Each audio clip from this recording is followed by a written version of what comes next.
하나님은 살아계시죠. 지금 주님이 우리와 함께 사역을 함께 하시죠. 우리에게 주신 최고의 권세라고 할 것 같으면은 주님과 함께 능력을 행하게 하시는 것이 바로 그것이 우리에게 주신 엄청난 축복이라는 거죠. 엄청난 권세라는 거죠. 막중한 능력을 부여하셨음에도 불구하고 믿지 못하고 사용하지 못하는 것은 바로 그건 신앙이 없다는 거죠. 불신앙이죠. 믿음이 좋다 나쁘다 또는 능력이 많다 적다 하는 그 기준은 얼마만큼 우리가 하나님의 말씀을 인정하고 얼마만큼 우리가 말씀대로 행하느냐가 바로 거기에 따라서 믿음이 좋다 나쁘다 믿음이 많다 적다 능력이 많다 적다 거기에서 판단이 된다는 거죠. 이렇게 하나님의 말씀은 보편타당성이 있다는 겁니다.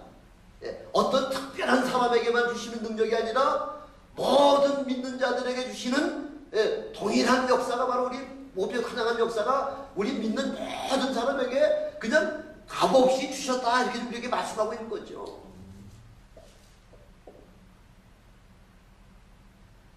아무나 내게로 오라는 거죠. 아무나 와서 값없이 돈 없이 거저 와서 그냥 능력을 받아가시라고 이렇게 우리 주님께서 말씀하고 있음에도 불구하고 그걸 지금 못하는 것은 결국은 믿음이 없다는 얘기입니다. 주님께서 제자들을 향해서든지 아니면은 주님 앞에 은혜를 사모하고 능력을 구하기 위해서 찾아온 그런 사람들을 향해서 우리 주님이 늘 하시는 말씀이 책망하시는 말씀이 어떤 말씀이에요? 믿음이 적은 자들아 왜 의심하느냐? 왜 의심하느냐는 거죠. 그냥 의심하지 않고 그냥 믿기만 하면 되는데 그 믿지 못해가지고서 우리에게 주신 모든 권세와 능력을 그걸 사용하지 못한다는 것이죠. 그래서 믿음의 사람들은 눈으로 보이는 현상대로 사는 자들이 아니라는 거죠.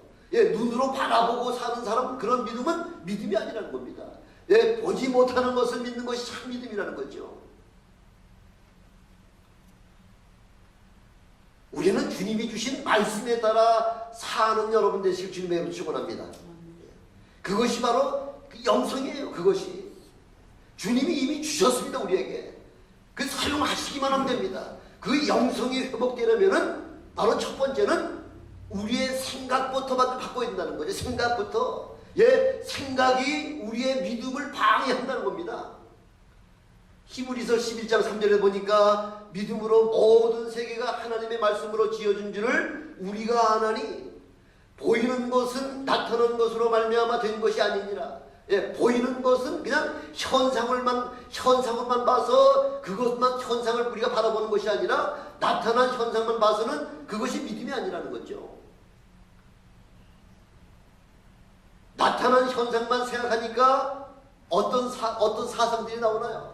나타난 현상만 가지고서 따지려고 하니까 바로 진화론 같은 그런 허구한 그런 사상들이 나오게 되고요. 빅뱅과 같은 그런 이론들이 나오는 것이 바로 보이는 현상만 가지고서 우리가 그 따지려고 그거 가지고서 연구하려고 하니까 이런 엉뚱한 사상들이 나오기 시작한다는 것입니다.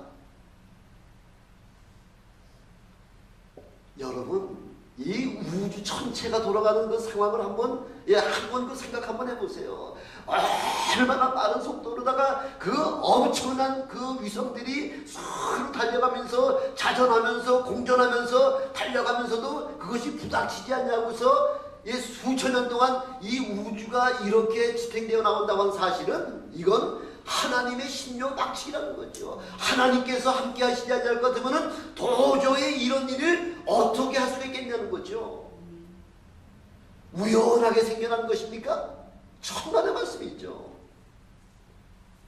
진화론에서 어떻게 아주 작은 미생물에서부터 시작해가지고서 그것이 진화가 돼가지고서 나중에 진화가 된 것이 원숭이가 그래서 여러분이 원숭이 자손들입니까? 아니지 않습니까? 우리는 하나님의 형상대로 그 모양과 그 뜻대로 하나님께서 우리를 친히 지어주셨다고 이렇게 분명하게 말씀하셨음에도 불구하고 굳이 하나님께서 우리를 창조하지 않냐고 원숭이가 우리 조상이었다 이렇게 굳이 그렇게 믿을 게 뭐가 있냐는 거죠. 생각의 차이예요. 예, 하나님이 창조하셨느냐 아니면은 그 미생물이 변화가 돼가지고서 진화가 돼가지고 결국은 인간이 됐느냐 그 생각은 종이자 하나밖에 차이가 안 되지만은 그 결과는 엄청나게 변화가 있다는 거죠. 예, 이 우주 모든 만물로부터 시작해서 바로 저와 여러분을 창조하신 하나님의 섭리와 계획에 따라서 말씀으로 지어진 바로 말씀으로 말미암아 창조된 그 믿음의 법칙을 우리가 깨닫기만 하면은 일순간에 모든 것들이 그냥 꿰뚫어질 수 있을 만큼 이렇게 완벽하게 알 수 있는 것이 바로 하나님의 신비라는 겁니다. 예, 우리가 그 퍼즐을 조각 그림을 갖다 맞춰서 하나하나 풀려나가듯이 이렇게 바로 우리의 인생은 퍼즐을 맞춰나가듯이 바로 이렇게 다 맞춰놓으면 벌써 이게 어떠한 그림이라는 것이 꿰뚫어줄 알 수 있듯이 우리는 성경을 통해서 하나님께서 계획하신 하나님의 섭리와 하나님의 경륜을 우리는 말씀을 통해서 비로소 깨달을 수 있다는 거죠. 이것이 일찍 깨달아지는 사람의 축복이고요. 아무리 봐도 깨닫지 못하는 사람은 이거 불행이죠. 그래서 우리 성경은 우리에게 뭐라고 말씀하고 계시냐면 부정적인 생각을 가지고서는 아무것도 이룰 수가 없다는 거죠. 그래서 우리가 하나님 앞에 믿음으로 바로 서야 되겠다 생각하면은 우리의 영성을 바꾸려고 하면은 우리의 영성은 생각부터 바꿔야지만 그때 하나님께서 우리에게 엄청난 역사를 주신다는 거죠. 그래서 긍정적인 생각을 하시는 여러분 되시길 주님의 축원합니다. 매사에 그냥 비비 틀고 그렇게 부정적인 생각을 하는 분들이 우리 주위에 가끔가다 그런 분들 보시잖아요. 그런 분들의 사고방식을 보면 매사가 그냥 뒤틀어가지고서 생각하는 거죠. 삐딱하게 보는 거죠. 똑바로 보지 못하고 긍정적으로 바라보지 못하고 계속해서 엉뚱하게 아주 부정적으로다가 바라보니까 매사가 하나도 제대로 되는 법이 없다는 거죠. 바로 긍정적인 역사가 여러분들을 통해서 나타나신 주님의 축원합니다. 그래서 아픈 사람도요, 아픈 사람은 밤낮 아픈 거예요. 난 여기가 아프고 여기가 쑤시고 여기가 머리가 아프고 그런 그 부정적인 생각을 하지 마시고 나는 건강하다, 나는 잘된다, 나는 잘할 수 있다, 나는 성공한다 이렇게 긍정적으로 생각하는 사람들은 틀림없이 하나님께서 그렇게 고백한 그 생각에 따라서 그렇게 인도해 주신 것이 바로 하나님의 법칙이라는 거죠. 그래서 생각이 얼마나 중요하냐면요, 모든 것은 우리의 모든 행동은 어디에서부터 나오나요? 뇌에서부터 우리의 생각으로부터 우리의 행동이 나오게 되는 거죠. 생각은 우리의 육신을 지배합니다. 그래서 마태복음 5장에서도 보면 산상수훈에서도 보면요, 형제를 보고 미워하는 자마다 이미 살인했다 이렇게 말씀하고 있고요. 여인을 보고 음욕을 품는 자마다 이미 간음을 했다는 거지. 이 생각이 요즘 모든 사고가 지금 보스턴에서도 나타난 사고나 여러 가지 그 모든 사고가 보면요, 그 모든 것들이 생각에서부터 그 생각으로부터 시작해가지고서 그것을 행동이 나타난다고 하는 것을 우리는 지금 요즘 그 모든 범죄를 통해서도 우리가 얼마나 잘 알고 있겠습니까? 바로 생각이 우리의 육신을 움직인다는 거죠. 그래서 예수님께서는 그 생각 자체를 바꿔버리라는 거죠. 그래서 원수까지라도 사랑하라 이렇게 우리에게 명령하고 원수까지 사랑하라는 거죠. 원수를 미워하고 증오하면 결국은 그 모든 것이 결국이 자신에게 오기 때문에, 그래서 원수까지 사랑하면은요, 그렇게 되면은 내게 엄청난 큰 축복으로다가 내게 다가온다는 것입니다. 그래서 잠언 4장 23절에 보니까 무릇 지킬 만한 것보다 더욱 내 마음을 지켜라 이렇게 말씀하고 있지 않습니까? 무릇 뭐든 지킬 만한 것보다 우리 내 마음을 먼저 지켜라. 생명의 근원이 바로 이에서 남이니라. 우리 마음을 어떻게 하느냐에 따라서 모든 생명까지, 생명의 근원이 거기에서 나타나기도 하고 사망이 나타나기도 하고 하는 이 바로 생각의 그 근원에서부터 출발한다고 하는 사실을 우리에게 말씀해 주고 있습니다. 하나님은 우리의 마음과 생각을 감찰하시는 하나님이십니다. 남을 욕하고 비방하고 흉을 보는 사람들이 있습니다만은 이런 악한 생각은 결국은 자기 자신에게 되돌아온다고 하는 것입니다. 그래서 모든 생각에서부터 긍정적인 생각을 하고요. 남을 축복하는 말을 하고요. 남을 위로하는 말을 하고요. 나보다 더 높이 여기는 그런 말을 할 때에 황금들이 나와 있잖아요. 마태복음에도 10장에 보니까 내가 높고자 하느냐, 높아지기를 원하느냐, 남에게 대접받기를 원하느냐, 그러면은 남을 대접하라는 거죠. 남을 높여주라는 거죠. 남을 높여주면 자연히 그것이 높아지는 것이 나에게 돌아온다는 거죠.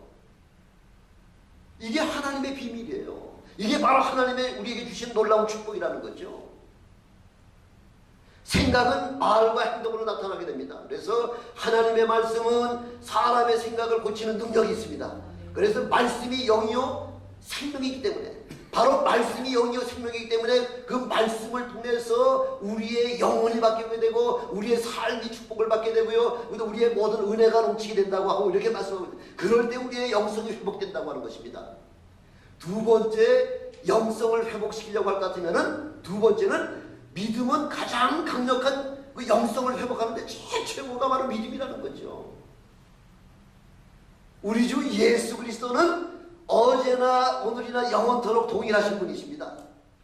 예수님은 우리들의 다른 것 보지 않으세요. 여러분들의 외형적인 모든 것, 능력이나 여러 가지 학벌이나 돈이나 이런 모든 것들, 이런 거 우리 하나님은, 우리 주님께서는 그걸 바라보지 아니하시고요. 우리 주님께서 여러분들에게 관심을 가지고 계신 것은 오직 하나밖에 없어요. 뭐예요? 믿음밖에 없다는 거죠.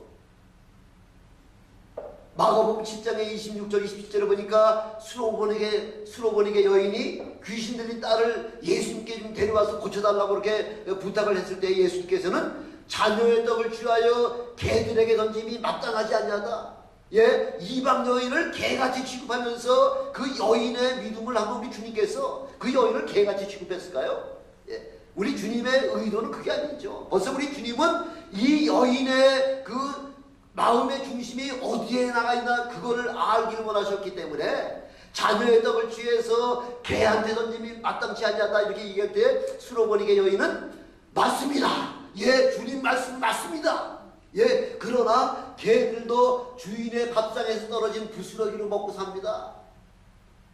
자, 우리 주님께서 그 마음의 고백을 듣기를 원하신 거죠. 그 고백의 말씀을, 믿음의 고백을 듣는 순간에 그 딸이, 내 딸이 귀신으로부터 노임을 받았다고서 그 즉시에다가 그 수로보니게 그 여인의 딸의 귀신 들린 그 병이 깨끗하게 해결이 됐다는 사실이죠.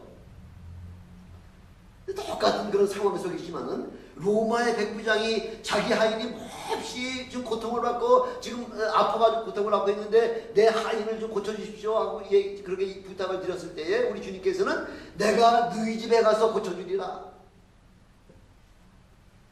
그때 로마 백부장은 어떤 고백을 하나요? 아닙니다. 내 집에 모시기에 나는 감당할 수가 없사오니 주여 말씀으로만 해주시옵소서. 오직 말씀만 해주세요.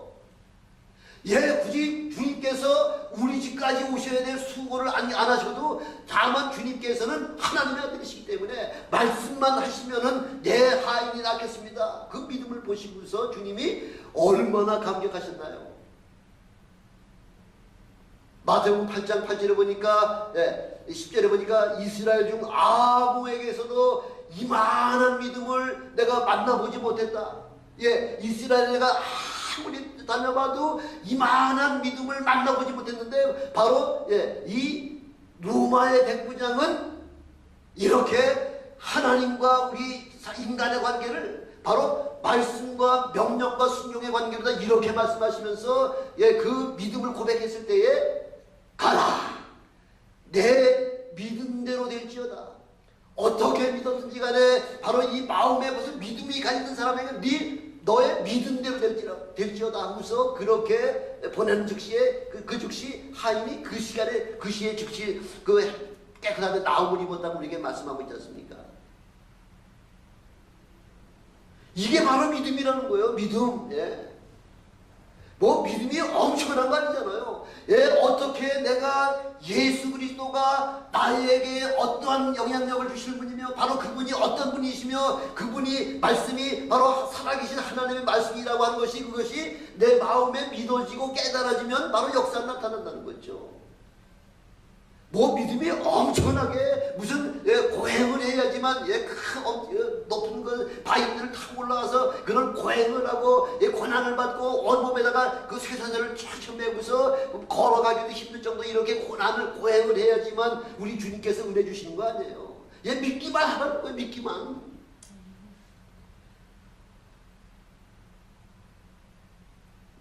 말씀을 여러분 많이 안다고 그래서 능력이 나타나는 겁니까? 아니에요. 말씀 많이 안다고 능력 나타나는 거 아니에요. 말씀을 많이 하기로 서기관을 따라갈 사람이 어디 있겠습니까? 서기관들은 창세기부터 말라기서까지 토시 하나도 빠짐없이 완벽하게 외울 정도다 이렇게 그 구약 전체에 대해서 아주 꿰뚫는 사람들이에요. 그러나 그렇게 또 서기관들이나 바리새인들은 또 율법을 철저하게 지키는 사람들은 그것 가지고서도 능력이 되지 못한다는 거죠. 영성이라고 하는 것은 얼마만큼 내가 하나님의 말씀을 내 마음속에 믿느냐, 바로 그것이 바로 키포인트라는 겁니다. 그래서 마가복음 9장 23절을 보니까 예수께서 이르시되 할 수 있거든이 무슨 말이냐, 믿는 자에게는 능치 못할 일이 없다 이렇게 말씀하고 있잖아요. 할 수 있거든, 할 수 있거든이라는 얘기는 반반이에요. 반신반이라는 얘기예요. 반은 믿고 반은 못 믿겠다는 거죠. 그 반은 믿고 반은 못 믿겠다는 얘기는 결과는 무슨 말씀이에요? 못 믿겠다는 얘기죠. 그런 믿음에게는 하나님 역사 안 하신다는 거죠. 할 수 있거든이 무슨 말이냐, 믿는 자에게는 능치 못할 일이 없다 이렇게 말씀해요. 여러분 다 믿음으로 충만해서 여러분이 간구하시고 여러분들이 믿는 모든 것들마다 다 응답받으시는 여러분 되시길 주님에게 축원합니다. 그런 자의 믿음을 우리 하나님은 받아주신다. 그런 자의 믿음만 우리 주님께서 역사하신다고 말씀하고 있습니다. 믿음에 의심치 않고 그대로 되리라고 믿으면요, 어떤 일까지 이루어진단다 그랬죠? 산을 명하여 바다에 던지리라 하면은 그대로 된다고 마가복음 11장 23절에도 그렇게 말씀하고 있잖아요. 산은 형상, 이 엄청난 그 산을 갖다가 믿음 있는 자들은 겨자씨만한 믿음만 있어도요, 뭐 여러분에게 큰 믿음 요구하는 거 아니에요. 겨자씨는 우리가 눈으로 육안으로 봐가지고는 보이지 않을 정도로 그렇게 작은 씨예요. 그래서 하얀 백지에다가 그 겨자씨를 놓고서 스카치 테이프에다 붙여서 봐야지만 비로소 이게 씨구나 할 정도로 알 정도는 그렇게 작게 작은 거. 뭐 백이라고 할 것 같으면 백을 하나라고 생각할 것 같으면은 겨자씨는 백에 하나도 안 될 정도로 이렇게 작은 믿음. 그런 작은 겨자씨만한 믿음만 있다고 하더라도 저 산을 들어서 저 바다에 던지우리라 하고서 그렇게 명하면 그렇게 역사가 나타난다는 거죠. 아니 그러니 믿으면은 불가능이 있겠습니까? 없겠습니까? 믿고 기도하면은 누가 일하시는 거예요? 누가? 어떤 분이 일하시는 거예요? 우리는 그렇습니다. 주님이라고 하실 수 있습니다 하고서 믿고 기도하기만 하면 이 일은 누가 하신다고요? 하나님이 하시는 거예요. 하나님이. 여러분이 하시라고 하는 것이 아니라 믿고 기도하고 간구하면은 이 일은 하나님이 하신 거기 때문에 그까지 산 하나 옮겨가지고 바다에 던지는 거는 그 일, 하나님 앞에 일도 아니죠. 내가 생각하기에는 그건 큰 일이요, 내가 생각하기에는 그건 불가능한 일이라고 생각하지만은 우리 주님에게는 그건 일이 아니라는 거죠. 그래서 믿음은 들음에서 나며 들음은 그리스도의 말씀으로 말미암느니라 이렇게 말씀하고 있지 않습니까?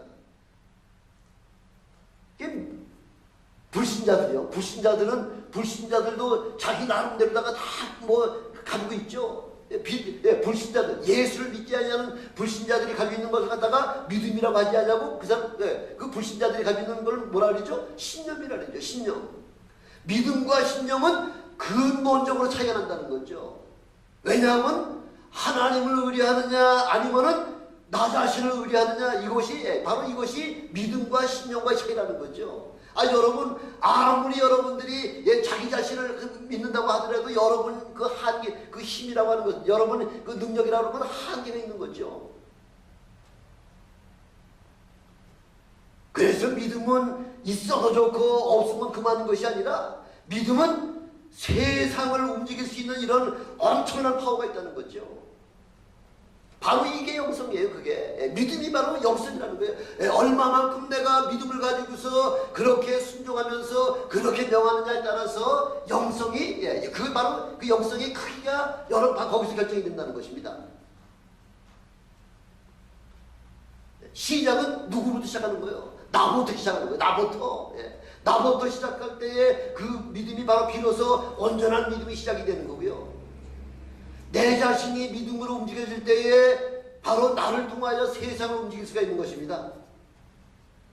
그래서 믿음은 우리의 죄의 문제뿐만 아니라 육신의 모든 문제도 해결된다고 그렇게 믿는 믿음이 참 믿음이라는 거예요. 2000년 전에 우리 주님께서 모든 문제를 다 담당해 주셨잖아요. 그래서 베드로전서 2장 24절에 보니까 베드로전서 2장 24절에 보니까 친히 나무에 달려 그 몸으로 우리의 죄를 담당하셨으니 이는 우리로 죄에 대하여 죽고 의에 대하여 살게 하려 하심이라. 저가 채찍에 맞음으로 너희가 나음을 입었도다. 이렇게 말씀하고 베드로전서 2장 24절에 그렇게 말씀하고 있잖아요. 예수님께서 십자가에 죽으심으로 말미암아 우리의 모든 죄악의 문제가 해결될 뿐만 아니라 우리의 모든 육체의 질병의 문제까지 그분께 다 담당해 주셨다는 거죠. 근데 사람들은요, 대부분의 우리 믿음의 사람들은 그 베드로전서 2장 24절의 상반부, 전반부는 참 믿어요. 그거에 대해서는 의심하는 사람들이 없어요. 예수님께서는 내 죄 때문에 돌아가심을 난 믿습니다. 이거는 다 고백을 해요. 근데 예수님께서 채찍에 맞으심으로 말미암아 너희가 다 나음을 입었다. 이거는 그거는 확실하게 믿지 않는다는 거죠. 아니 주님께서 이 말씀을 하신 그 말씀을 하셨으면은 다른 말씀도 믿어야 되는데 이 말씀은 믿는데 그 나를 예수 그리스도의 채찍에 맞으심으로 말미암아 내가 나음을 입었다고 하는 그 말씀은 믿어지지 않아. 반은 믿고 반은 못 믿는다는 거죠. 그 믿음은 참 믿음이 아니라는 거죠. 주님은 우리의 죄의 문제뿐만 아니라 우리의 질병의 문제까지 한꺼번에 다 해결해 주셨습니다. 그걸 믿으시길 주님의 축원합니다. 이것을 믿는 것이 바로 온전한 믿음이라는 거예요. 반쪽짜리 믿음 같지 말고요. 아주 온전한 믿음 가지라는 거죠. 죄의 문제도 그분께서 해결해 주셨고요. 나의 질병의 문제까지도 우리 예수님께서는 다 해결해 주셨습니다. 어떤 분은 그러죠. 왜 그런 엄청난 질병이 내게 왔을까요? 그렇게 얘기하면 하나님께서 나를 통해서 영광 받으시려고 나에게 병 주셨다. 우리 하나님은 병 주시고 약 주시는 분 그런 하나님 아니세요.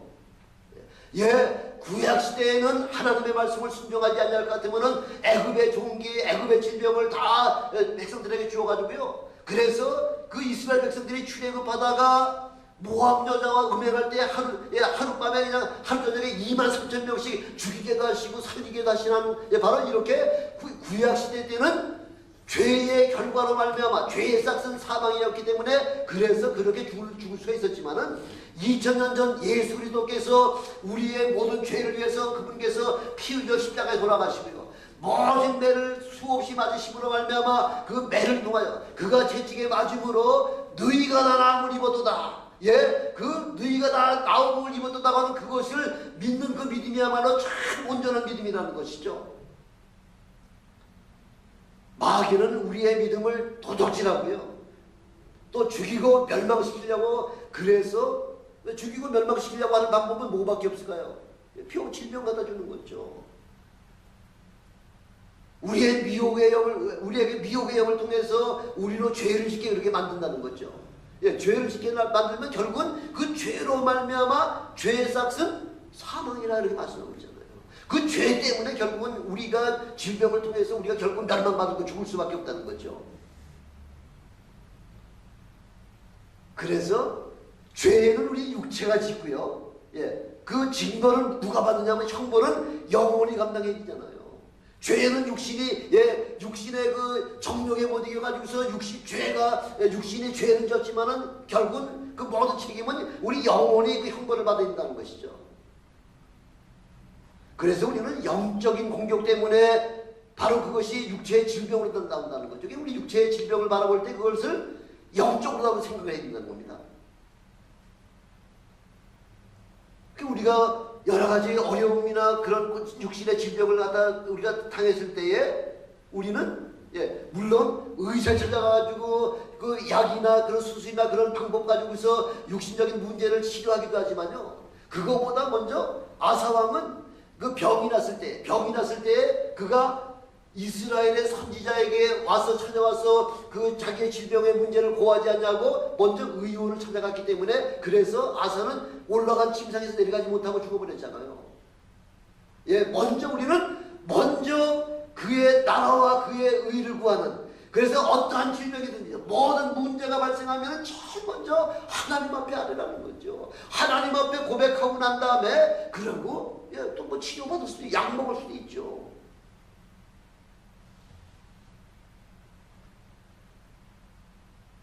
그래서 우리는 가능한 한 영적으로 우리의 모든 그런 질병의 문제나 여러 가지 모든 범사의 모든 문제를 영적으로 해결하시는, 그래서 영성이 회복되시는 여러분이 되시길 주님의 축원합니다.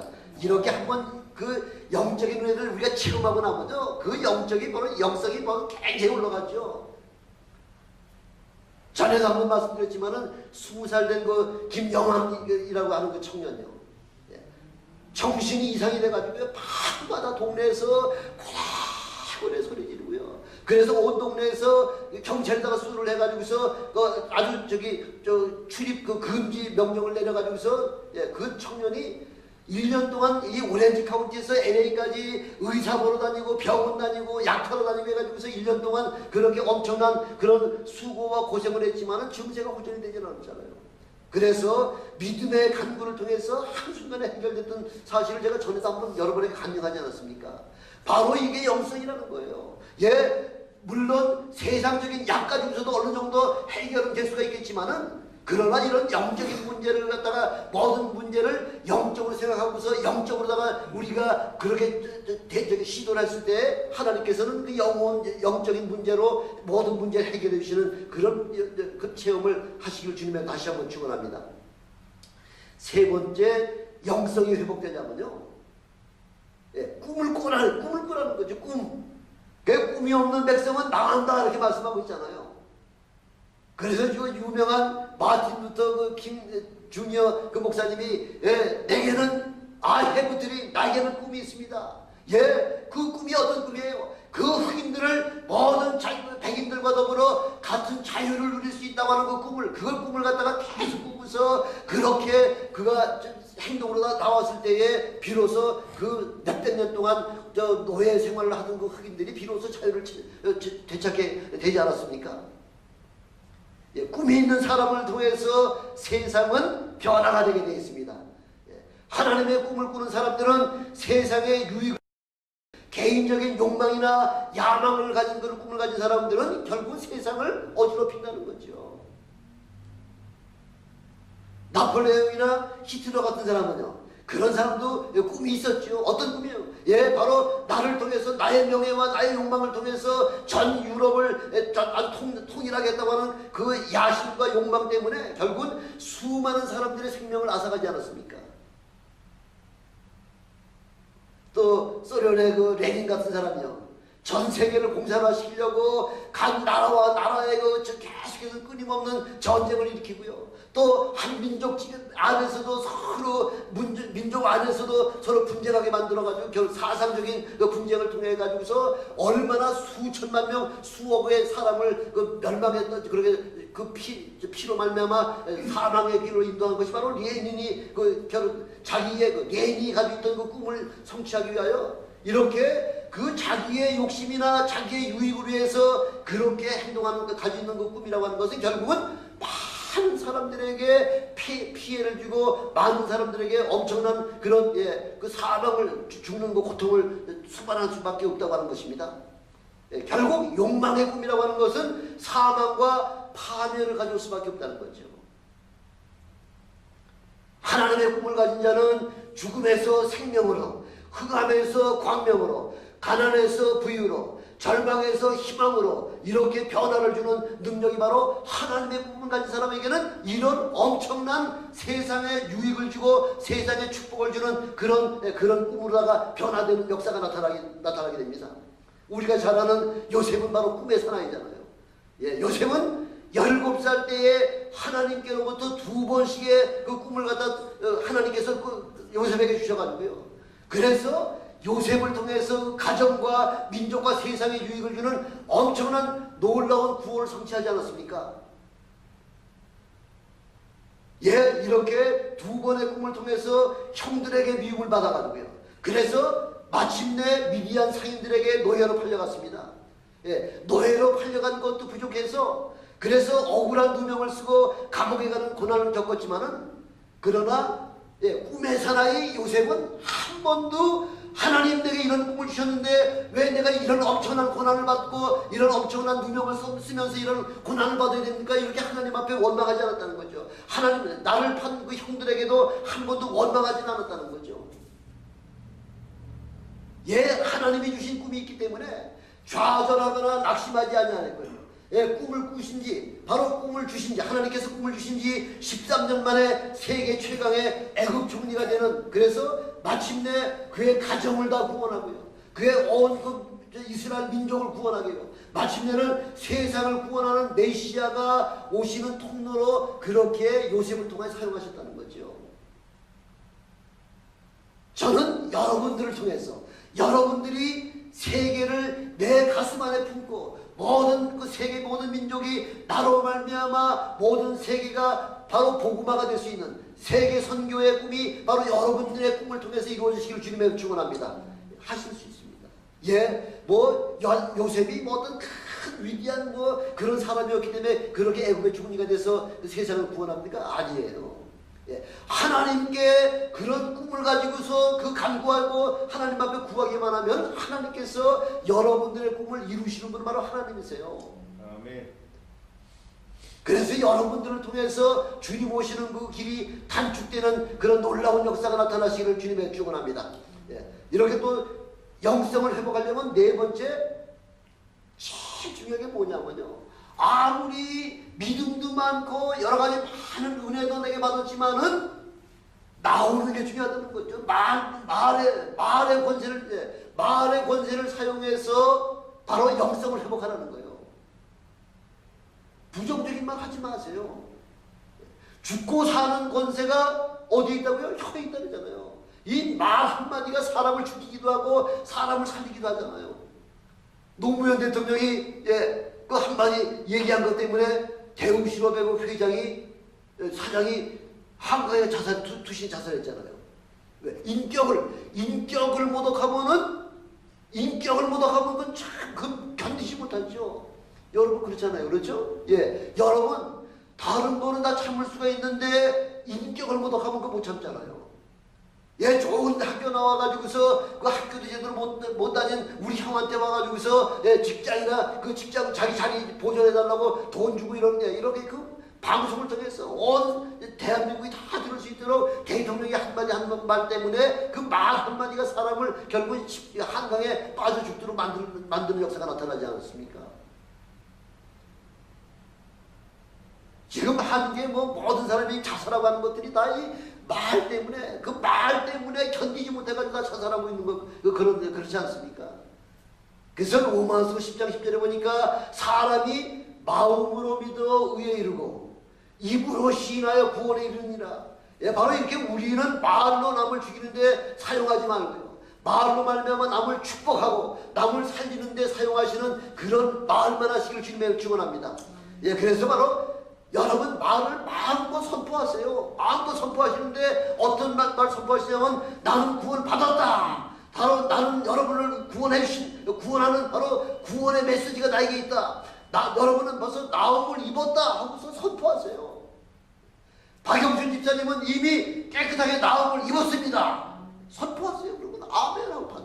예, 그 마음에 받을 만한 그런 믿음이 있으면 아멘하면 끝나는 거죠. 그러면 펄펄 뛰면서 나면서부터 안절뱅이 한 번도 다리뼈가 펴보지 못한 40년 동안 펴보지 못한 그 안절뱅이가 내게 은과 금은 없지만 내게 있는 것 곧 나사렛 예수 이름으로 일어나 걸어라 하고 이렇게 말로 선포했을 때 그 나면서부터 안들뱅이는 일어났어요. 팔을 손을 잡아줬을 때에 그 다리가 펴져가지고서 걷기도 하고 뛰기도 하면서 하나님을 찬양하며 하나님 앞에 영광을 돌렸던 바로 그 역사가 2000년 전 바로 예루살렘에만 있었던 것이 아니라 바로 2000년 후 지금 바로 우리 교회 안에서도 그런 역사가 끊임없이 일어나기를 주님의 이름으로 축원합니다. 예, 주님은 됩니다. 이렇게 선포하십시오. 예수 그리스도의 믿음으로 말미암아 늙지 못할 일이 없습니다. 예, 어떠한 자 소경이 보며 안질뱅이가 일어나며 예, 중풍병자가 깨끗하게 되며 예, 문둥병아 깨끗하게 되며 죽은 자가 살아나며 예, 가난한 자에게 복음이 전파된다 하라 하고서 선포하세요. 선포하시는 거는 여러분들이 하시고요. 이 일은 누가 하시는 거예요? 하나님이 여러분들의 말의 선포를 통해서 책임은 누가 지신다고요? 우리 주님이 책임지시는 거예요. 예수의 이름으로 명하노니 일어나 걸어라 하면은 명예가 누구의 명예가 달려있습니까? 예수님의 명예가 달려있잖아요. 그러니까 예수님께서는 그 말씀을 들으시고 역사를 안 하실 수가 없으니까 하셔야 되는 거예요. 그러니까 여러분 마음껏 선포하시는 여러분 되시길 주님의 축원합니다. 예, 그래서 나는 축복받았다. 여러분 축복받았습니다. 여러분은 할 수 있습니다. 여러분 늙지 못할 일이 없습니다. 마음껏 외치십시오. 예, 마음껏 그렇게 부르짖으십시오. 하고서 그렇게 마음껏 그 말의 권세를 사용하시는 여러분 되시길 주님의 축원합니다. 오늘도 아까 말씀을 우리가 봉독했지만은 마태복음 16장 19절에 보니까 내가 땅에서 무엇이든지 매면 하늘에서 매일 것이요 내가 땅에서 무엇이든지 풀면 하늘에서도 풀어지리라. 예, 우리가 어떻게 하나님 앞에 구하든지 그 구하는 대로 우리 하나님께서 응답해 주시겠다고 하는 약속의 말씀이에요. 예, 이 말의 권세가 이렇게 엄청나다는 거죠. 예, 마음껏 사용하세요. 사용하라고 주신 것 사용하지 못하면 그거같이 어리석은 사람이 어떻겠습니까? 마음껏 사용하시는 여러분 되시길 주님의 축원합니다. 예, 우리 뭐 너무 잘 알잖아요. 예, 한국의 옛날 그 유행가 가수들이요. 그 유행가 가수들이 그 한번 그 노래가 세상에 나가려고 할 것 같으면 수천 번, 수만 번을 연습해야지만 나간다 그러잖아요. 밤낮 얘기하면서 예, 낙엽 따라 가버린 사람, 예, 나는 나는 죽어야 하리 하고서 밤낮 이렇게 부정적인 말만 외친 그런 가수들은요. 그 말의 곡조에 따라서 그렇게 오래 살지 못하고 죽었잖아요. 아니, 그 직업적인 그런 가수가 자기에게 맡겨준 그 노래 그거가 히트가 쳐가지고 계속 낙엽 따라가는 가버린 사람을 하루에도 수십 번씩 그렇게 노래 부르다가 결국 낙엽 따라가 가버릴 수밖에 없는 것이 바로 이게 말의 파워라는 거예요. 여러분, 예, 기왕의 말씀을 선포할 때, 기왕의 말을 선포할 때는 예, 믿음의 말, 긍정적인 말, 예, 주님의 말씀만 선포하시는 여러분 되시길 주님의 축원합니다. 그래서 우리 매일같이 주님께서 어떻게 기도하면 되겠습니까? 하고서 제자들이 주님 앞에 이야기 그렇게 부탁했을 때 주님께서 우리에게 뭘 가르쳐 주셨죠? 너희는 이렇게 기도하라. 예, 뜻이 하늘에서 이루어진 것 같이 땅에서도 이루어지옵소서. 예, 하늘에서 하나님의 계획대로 다 이루어진 것 같이 이 땅에서도 그렇게 내게 이루어 주시옵소서. 이렇게 여러 번 고백하실 때에 예, 우리 하나님께서는 여러분들을 통해서 여러분들의 믿음을 통해서 여러분들의 삶을 통해서 엄청난 기사와 이조가 표적을 나타내 주신다고 그렇게 말씀하고 있습니다. 이런 영성을 갖는 여러분 되시기를 주님의 이름으로 축원합니다. 기도하시겠습니다. 전능하신 아버지